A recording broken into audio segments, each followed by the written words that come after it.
Talk the game of the night in the NBA.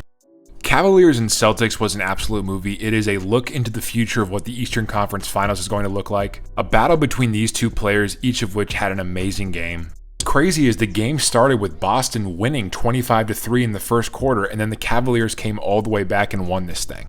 Jason Tatum almost had 50 points, but Donovan Mitchell had 41 of his own. And I understand Kristaps wasn't there. I understand that, Drew Holiday didn't play. But it doesn't matter because you still have Jason Tatum, you still have Jaylen Brown, you still have that entire bench unit that the Celtics have. This was a great game by the Cavaliers. They were playing good defense. They didn't let themselves get discouraged by being down 22 points in the first 5 minutes of the game.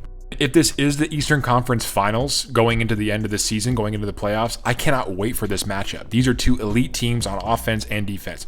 But I want to say one thing about Jason Tatum. I've watched a lot of Jason Tatum play throughout his entire career. I think right now might be the worst version of Jason Tatum I've seen in terms of complaining about calls. You could realistically call him on offensive fouls almost every single time down the court if you're watching him. He's constantly hitting the defender's hands as he's driving. He's pushing off almost every single play.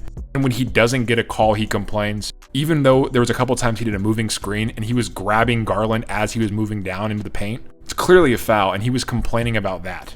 Tatum is one of the 5 most talented players in the NBA, but I hate how much he complains now. And it's about a bunch of BS. But also the offensive fouls that aren't called should be called on almost every play. I don't like his style of game right now.